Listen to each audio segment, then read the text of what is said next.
But an experiment is not a public opinion poll. It examines behavior under the pressure of social forces, as the experiment of Solomon Asch reveals. The experiment you'll be taking part in today involves the perception of lengths of lines. As you can see here, I have a number of cards, and on each card there are several lines. Your task is a very simple one. You're to look at the line on the left and determine which of the three lines on the right is equal to it in length.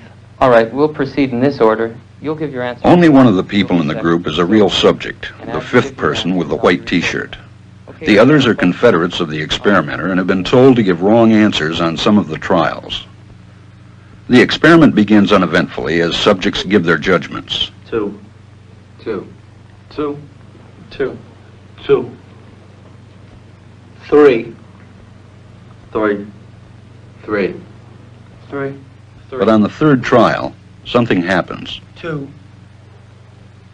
2. 2. 2. 2. The subject denies the evidence of his own eyes and yields to group influence. 1. Asch found subjects went along with the group on 37% of the critical trials. But he found through interviews that they went along with the group for different reasons. 1. 1. They must be right. There are 4 of them and 1 of me. 1. This subject's yielding is based on a distortion of his judgment. He genuinely believes that the group is correct. 1. 1. 1. 2. 1. 2. 2. 2. I know they're wrong, but why should I make waves? 2.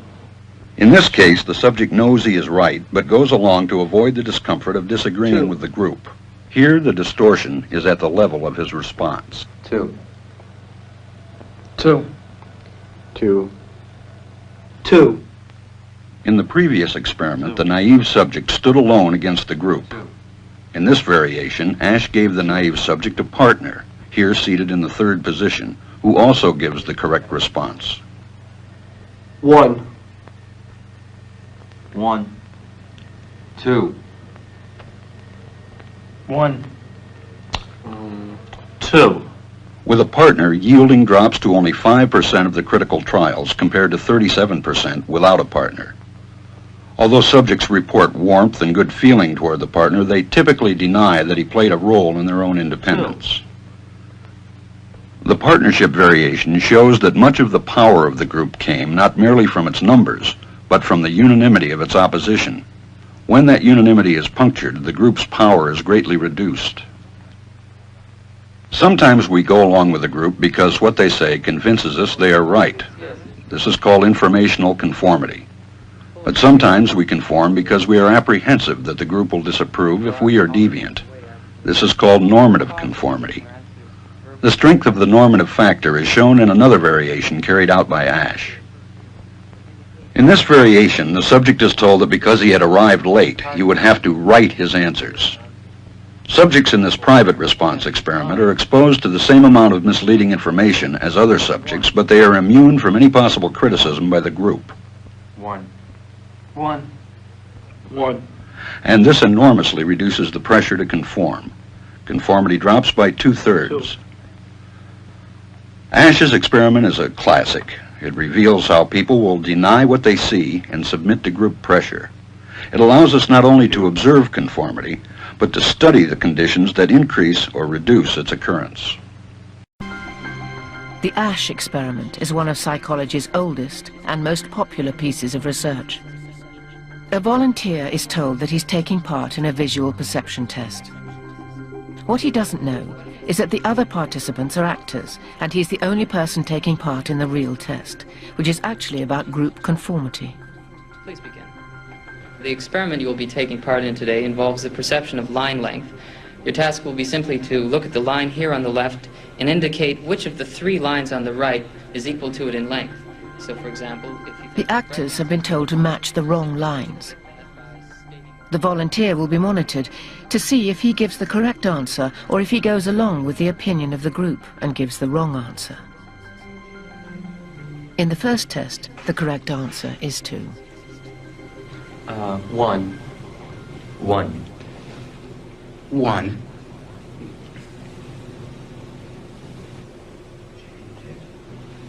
2. 1. Once again, the correct answer is 2. 3. 3. 3.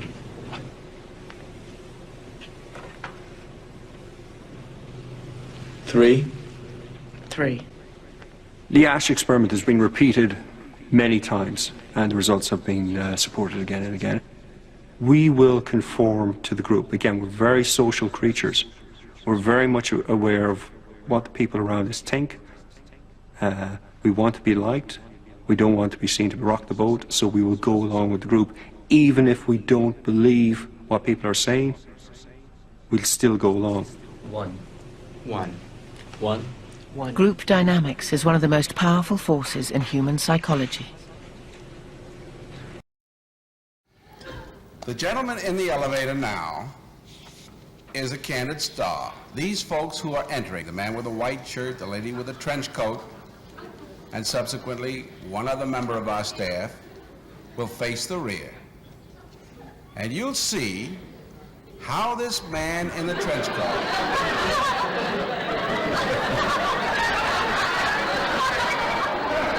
tries to maintain his individuality,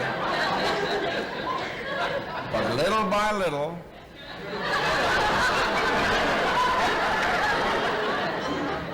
he looks at his watch, but he's really making an excuse for turning just a little bit more to the wall. Now we'll try it once again. Here's the candid subject. Here comes the candid camera staff, 3 of them at least. And this man has apparently been in groups before.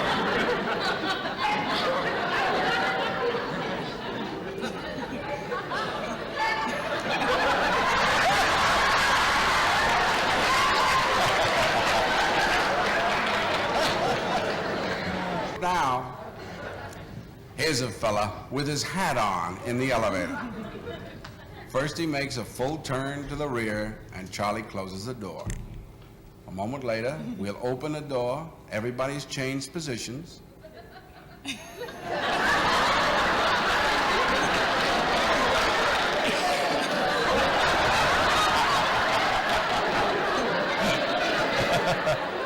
Now we'll see if we can use group pressure for some good. Now, in a moment, on Charlie's signal, everybody turns forward. Notice they take off their hats. And now, do you think we could reverse the procedure? Watch.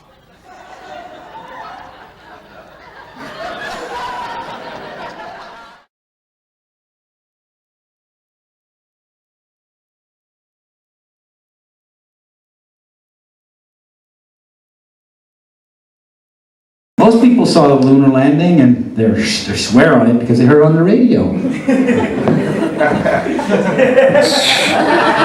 CBS put up screens all over in Central Park, along with NBC, you know, so they could work with groupthink dynamics. Reality is reinforced by group dynamics, witnessing an event.